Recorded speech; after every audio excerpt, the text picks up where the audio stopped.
गौर करने वाली बात यह है कि ज़ेलेंस्की के कॉन्वॉय वाले एक्सीडेंट को कई एक्सपर्ट्स पुतिन पर हमले की खबर से जोड़कर देख रहे हैं। यूक्रेन की तरफ से बार बार इस घटना को डाउन प्ले किया जा रहा है, लेकिन सवाल उठ रहे हैं कि क्या पुतिन पर हमले की खबर और फिर ज़ेलेंस्की का एक्सीडेंट एक दूसरे से किसी तरह कनेक्टेड तो नहीं? क्या इन दोनों खबरों के बीच कोई सिमिलैरिटी, कोई कोइंसिडेंस तो नहीं है? क्या यह हादसा है या ज़ेलेंस्की को टारगेट करने की कोई बड़ी साजिश? इस रिपोर्ट में देखते हैं। क्या ज़ेलेंस्की की टारगेट किलिंग का प्लान था? क्या ज़ेलेंस्की पर सरप्राइज अटैक होने वाला था? ज़ेलेंस्की के एक्सीडेंट का संपूर्ण सच क्या है? क्या ज़ेलेंस्की के खिलाफ फुल एंड फाइनल प्लान बन चुका है?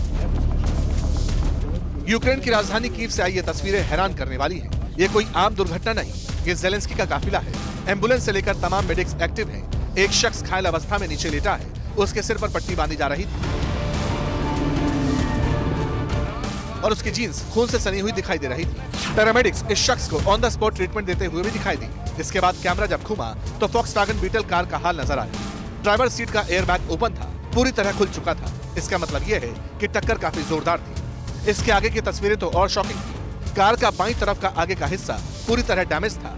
हेडलाइट पूरी तरह डैमेज हो चुकी थी। इसी वीडियो का एक और एक्सटेंडेड वर्जन सामने आया। 90 सेकंड की क्लिप में घायल शख्स को पॉलिथीन शीट से ढक दिया गया था। चारों तरफ हथियारबंद सैनिक दिखाई दिए। आगे और पीछे एम्बुलेंसेस मौजूद थी। पैरामेडिक्स ने स्ट्रेचर निकाला और घायल ड्राइवर को एम्बुलेंस की तरफ ले जाने लगे। लेकिन ज़ेलेंस्की के कॉन्वॉय का यही एक्सीडेंट अब कई सवालों को जन्म दे रहा है। जिस वक्त यूक्रेन आर्मी खार्किव में रूसी सेना को बॉर्डर की तरफ खदेड़ रही थी, जिस वक्त रूस यूक्रेन के खिलाफ न्यूक्लियर टेररिज्म फैलाने का इल्जाम लगा रहा था, और सबसे बड़ी बात तो यह है कि जिस वक्त मॉस्को में पुतिन पर विस्फोटक से हमले वाली खबर सुर्खियों में आई, जब यह रिपोर्ट सामने आई कि पुतिन के खिलाफ हमले की साजिश रची गई, उसी के चंद घंटे बाद ही कीव से भी यूक्रेन के राष्ट्रपति के काफिले की एक्सीडेंट की खबर फ्लोट होने लगी। CNN समेत कई इंटरनेशनल मीडिया में ज़ेलेंस्की के एक्सीडेंट को लेकर डिटेल में रिपोर्ट छापी गई है। CNN की तरफ से कहा गया, इजियम से कीव लौटते वक्त ज़ेलेंस्की और उनके काफिले का एक्सीडेंट हुआ। ज़ेलेंस्की के प्रेस सचिव के हवाले से कहा गया कि एक कार ने ज़ेलेंस्की और उनके एस्कॉर्ट व्हीकल को टक्कर मारी थी। दावा किया गया कि यह माइनर एक्सीडेंट था, जिसमें ज़ेलेंस्की को कोई सीरियस इंजरी यानी गंभीर चोट नहीं आई, लेकिन इस कथित कार एक्सीडेंट में ज़ेलेंस्की के काफिले में शामिल दूसरी कार के ड्राइवर को काफी चोट लगी। हालांकि इसी एक्सीडेंट को लेकर एक दूसरा वर्जन भी कई मीडिया आउटलेट्स की हेडलाइन बन रहा है।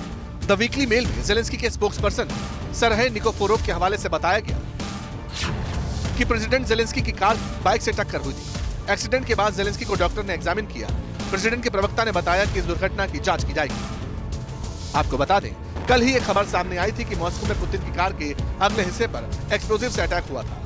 एक टेलीग्राम चैनल की खबर को आधार बनाकर ब्रिटिश मीडिया के हवाले से कहा गया था कि एक कार ने पुतिन के काफिले का चक्कर लगाने के बाद इस हमले को अंजाम दिया। सवाल है, क्या ज़ेलेंस्की के काफिले पर अटैक इसी का बदला तो नहीं है? और सबसे अहम सवाल तो ये है कि क्या अब ज़ेलेंस्की मेन टारगेट बन चुके हैं?